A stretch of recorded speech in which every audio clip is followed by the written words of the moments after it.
नमस्कार दोस्तों, आपका मेरे YouTube चैनल पे स्वागत है। आज बात करेंगे यूक्रेन में चल रहे क्राइसिस की।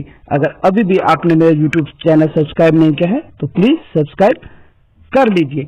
रशिया की पुलिस ब्यूरो ने रविवार को अपने सदन में एक प्रस्ताव पास किया था जिसपे कहा गया था कि यूक्रेन के जेनेस्क और लुंगुसाई को एक अलग देश घोषित कर देना चाहिए। जिसके बाद कल आधी रात को रशिया के राष्ट्रपति व्लादिमीर पुतिन ने इस आदेश पर हस्ताक्षर कर दिए और इसके साथ ही रशिया ने जेनेस्क और लुंगुसाई को एक अलग गणराज्य मान लिया।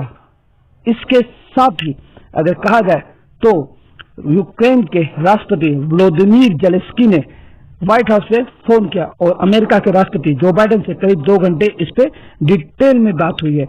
इसके साथ ही व्लादिमीर ने यूनाइटेड किंगडम के प्रधानमंत्री बोरिस जॉनसन और नाटो के सेक्रेटरी को भी कॉल किया। इसके बाद ये माना जा रहा है कि ज़ेलेंस्की ने यूएन के सेक्रेटरी को भी इस पे फोन करके अपनी चिंताओं से अवगत कराया। इसके बाद अमेरिका के स्टेट डिपार्टमेंट से एक स्टेटमेंट आया है जिसमें कहा गया है कि उन्हें पुतिन की इस हरकत का अंदाजा पहले से था, इसलिए वो पहले से ही रेडी हैं। और इसके बाद उन्होंने एक लंबी चौड़ी लिस्ट मीडिया पे दी जिसके बाद कहा गया है कि रशिया पे नए प्रतिबंध लगा दिए जाएंगे। इसके साथ ही उन्होंने कहा है डोनेट्स्क और लुंगुसाई में जो भी निवेश होगा उसे बैन कर दिया जाएगा।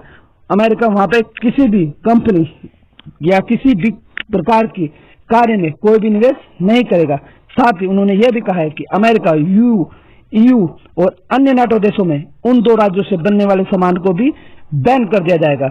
यह पूरी तरह से आर्थिक प्रतिबंध लगा दिया जाएगा डोनेट्स्क एंड लुंगुसाई पे, जो कि एक अलग गणराज्य रशिया के द्वारा घोषित किए गए हैं। इसके साथ ही जो बाइडेन ने यूक्रेन के राष्ट्रपति व्लादिमीर ज़ेलेंस्की को कहा है कि यूएसए उनके साथ खड़ा है और उनकी संप्रभुता की रक्षा की जाएगी। इसके साथ ही यूनाइटेड किंगडम के प्रधानमंत्री बोरिस जॉनसन ने भी रशिया के इस कदम की घोर निंदा की है। उन्होंने कहा है कि यह पुतिन के द्वारा उठाया गया एक गलत कदम है। इसके बाद उन्होंने कहा है कि यह अंतर्राष्ट्रीय समझौते यूएन के चार्टर के खिलाफ है, जहां एक देश दूसरे देश के 2 राज्यों को अलग देश की मान्यता दे रहा है। साथ ही उन्होंने कहा है कि अगर रूस अपने इस पे पुनर्विचार नहीं करता है तो उन्हें यूके की तरफ से भी और प्रतिबंध देखने पड़ सकते हैं। साथ ही नाटो ने भी कहा है कि वो यूक्रेन को अकेला नहीं छोड़ेंगे। यूएन ने भी रशिया को कहा है कि वो भी रशिया पे और प्रतिबंध लगाएगा, लेकिन इन सब की परवाह न करते हुए राष्ट्रपति पुतिन ने इन दोनों ही गणराज्यों के लिए, यह जो 2 राज्यों को मिलाकर एक गणराज्य बनाया गया है, इसके लिए अपनी सेना को आदेश दिया है कि वहां पे शांति व्यवस्था बनाए रखने के लिए इन दोनों ही राज्यों पे रशिया की सेना जाएगी। इसका मतलब माना जा रहा है दोस्तों कि अगले 24 घंटे में रशिया की सेना जेनेस्क एंड लुंगुसाई प्रांतों पे चली जाएगी और वहां पे शांति व्यवस्था बनाई जाएगी। लेकिन अगर वो ऐसा करते हैं तो इसे दूसरे देश में आक्रमण माना जाएगा। इसी बीच यूएसए के राष्ट्रपति के कहने पे यूएनएसए की एक अर्जेंट मीटिंग बुलाई गई है जिसपे इस पे डिटेल में बात की जाएगी।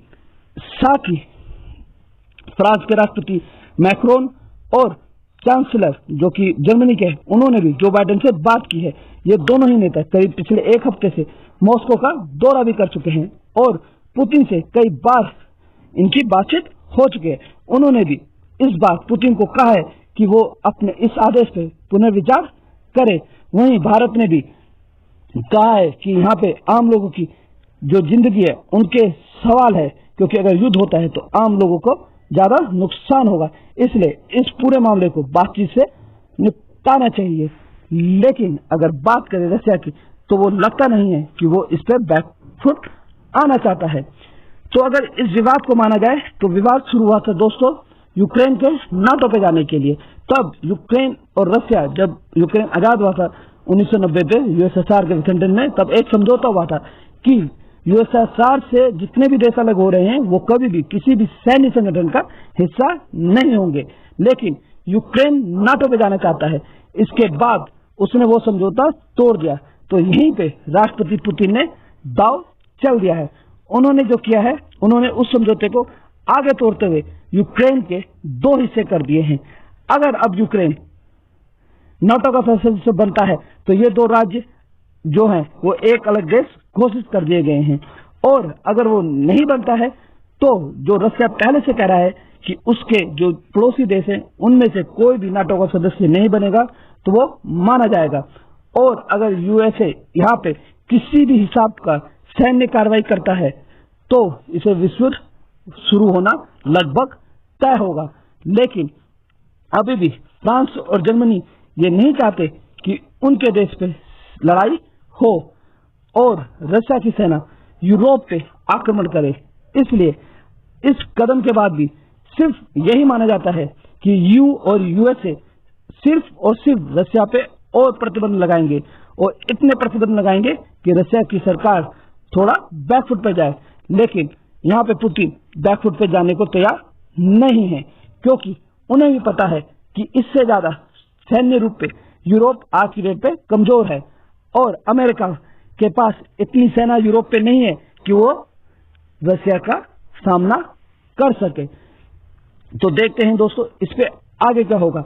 आज इस पे यूएनएससी की इमरजेंसी बैठक है और व्लादिमीर ज़ेलेंस्की जो कि यूक्रेन के राष्ट्रपति है, उन्होंने दुनिया भर के बड़े बड़े नेताओं से बातचीत की है और कहा है कि उनके देश की रक्षा की जाए, उनके देश के नागरिकों की रक्षा की जाए। अगर डेनेस्की और लुबुशाई की बात करें तो ये यूक्रेन में एक अलगाववादी क्षेत्र है जहाँ पे रशिया समर्थक बहुत से संगठन कार्य करते हैं और यहाँ पे ज्यादातर लोग रशियन हैं। तो इस प्रकार से वहाँ दोनों ही राज्यों में वहाँ के लोग बहुत ही खुश है और आतिशबाजी कर रहे हैं। वहीं दूसरी ओर दुनिया पुतिन के इस कदम की घोर निंदा कर रही है। तो आप भी अपनी राय दें, क्या विश्व युद्ध शुरू होने वाला है? जय हिंद, जय भारत।